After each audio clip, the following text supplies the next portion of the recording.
Les témoins de Jéhovah et les 10 commandements. On continue sur le livre qui s'appelle Nos amis les témoins de Jéhovah, Our Friends the Jehovah's Witnesses. Et donc là on a fait au moins 10-15 vidéos. Et là on va faire les vidéos sur les 10 commandements. Et le livre il est gratuit sur internet. Il s'appelle Our Friends the Jehovah's Witnesses. Et là donc c'est les commandements de Dieu. Donc les témoins de Jéhovah nous disent qu'il faut garder les 10 commandements. Néanmoins ils ne gardent pas le sabbat par exemple. Donc la Bible est très spécifique que la loi, par la loi est la connaissance du péché. Romains 3:20. Par cela, je prie qu'on puisse comprendre ta parole. Et que où est-ce qu'il n'y a pas de loi, il n'y a pas de péché, écrit dans Romains 4:15. Le problème, c'est de chercher quelle loi les chrétiens devraient garder aujourd'hui. Alors que donc la loi définit le péché, le salaire du péché, c'est la mort, Romains 6:23. Cela est très important de connaître donc quelle est cette loi par laquelle nous allons être jugés, car pas si on ne garde pas cette loi par la grâce de Dieu. Donc le salaire du péché, c'est la mort. Il y a toute une loi à être gardée, écrit dans Jean 2:10-12. Quiconque transgressa toute la loi sur un poids sera coupable de tous. Celui qui a dit ne pas commettre adultère a dit aussi tu ne tueras pas. Si tu ne commets pas d'adultère, mais si tu tues, tu es devenu un transgresseur de la loi. Parlez et agissez comme ceux qui seront jugés par la loi de la liberté. Donc la loi contient deux choses, ne pas commettre d'adultère, ne pas tuer. Mais dans les 10 commandements, écrit sur la table de pierre et par le doigt de Dieu, est placé à l'intérieur de l'arche. Et tous les chrétiens ont été appelés à... Et toutes les églises croient qu'on doit garder cette loi. Galates 5:1-3 nous dit parle d'une loi entière qui ne devait pas être gardée. Cette loi contient la circoncision, de la loi de Moïse, qui était écrite dans un livre par Moïse, qui était placé hors de l'arche. Donc c'est la loi cérémonielle. Donc une, ça s'appelle la loi morale, 10 commandements. Là, ça s'appelle la loi cérémonielle.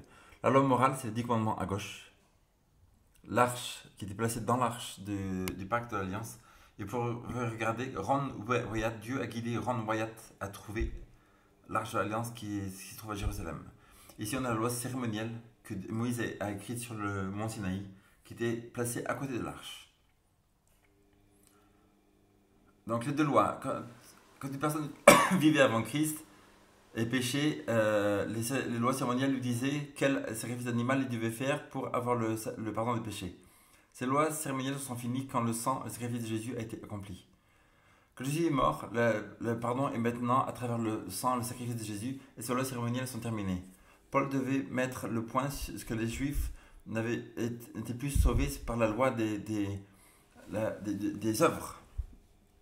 Parce que l'agneau de Dieu a été tué.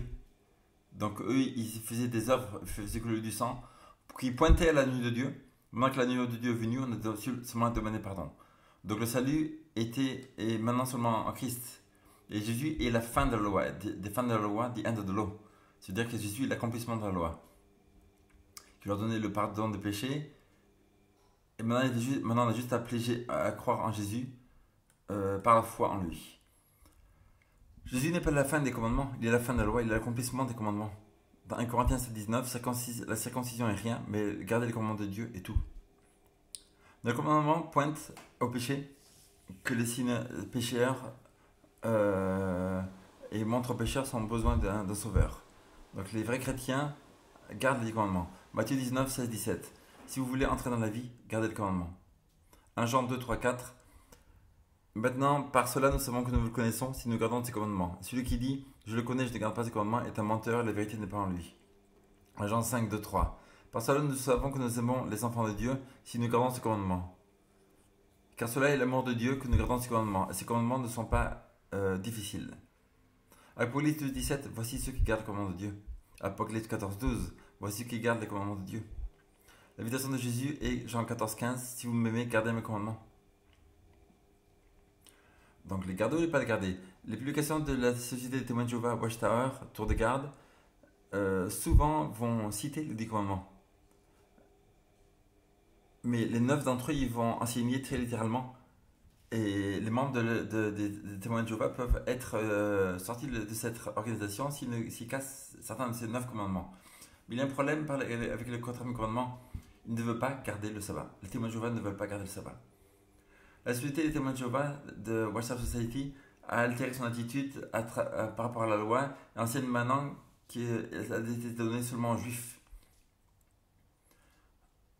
Donc les textes qui contiennent seulement la loi cérémonielle ont été finis avec la mort de Christ, sont maintenant utilisés pour enseigner que ne sont plus sous les 10 commandements. Pourtant, ils vont citer souvent ces 10 commandements. Avec les 10 commandements, donc il n'y a plus de sabbat. Maintenant, ils travaillent donc à montrer que les autres 9 commandements doivent être gardés littéralement par les chrétiens. Le sabbat est réinterprété pour être gardé spirituellement. Donc on va voir ça dans la vidéo prochaine. Finalement, il conclut dans le livre You Can Live Forever in Paradise on Earth, page 207. Il conclut: même si nous ne sommes plus sur la loi aujourd'hui, les principes divins derrière cette loi sont de grande importance pour nous. En les étudiant, en les appliquant, on grandira en appréciation par le grand, par la personne qui donne les lois, Jéhovah, Dieu. Voilà. Donc ils disent qu'il faut les appliquer. Donc c'est une contradiction parce qu'ils ne gardent pas le sabbat. Mais quand quelqu'un peut apprécier la puissance de ce législateur, il a appliqué les principes de ce commandement, mais il refuse toujours de garder littéralement ces 10 commandements. Mais Jean a écrit 1 Jean 2, 3, 4, car le péché c'est la transgression de la loi. 1 Jean 2, 3, 4, JW.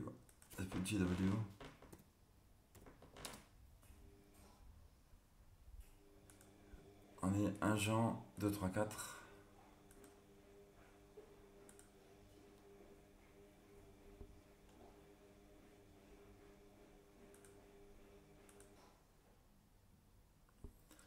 Torquat nous dit: et par là nous savons que nous avons appris à le connaître, c'est-à-dire que si nous continuons d'observer ses commandements. Celui qui dit j'ai appris à le connaître, et pourtant qui n'observe pas ses commandements, est un menteur, et la vérité n'est pas en lui. Même dans le. Et 1 Jean 5, 2, 3 nous dit: 1 Jean 5, 2, 3.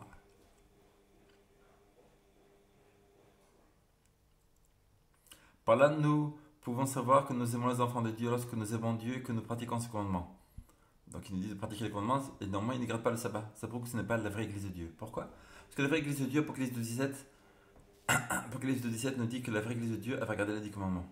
Et le sabbat inclus. Donc est-ce que la société des témoins de Jéhovah doit sur de garde l'église de Dieu? Ça ne peut pas. 2.17 nous dit: et le dragon, le diable, est en colère contre la femme, l'église, et s'en a fait la guerre au reste de sa postérité, c'est-à-dire le reste à la fin des temps, au reste de sa semence, à ceux qui observent le commandement de Dieu, donc le sabbat est inclus dans les commandements, et qui possèdent et qui ont le témoignage de Jésus. Dans la vraie église de Dieu, il y aura le témoignage de Jésus, un prophète. Et Apocalypse 19.10 nous dit que le témoignage de Jésus, c'est l'esprit de prophétie. Adore Dieu, en effet, le témoin de Jésus, c'est celui qui inspire la prophétie. C'est l'esprit de prophétie. Et Apocalypse 14.12 nous dit la même, que voici ceux qui gardent le commandement de Dieu. À la fin des temps, Dieu aura un peuple qui gardera les 10 commandements et le sabbat. Non pas qu'il soit parfait, parce que Paul dit que nous ne sommes pas parfaits, qu'il n'y a rien de bon en nous, mais que par la grâce de Dieu.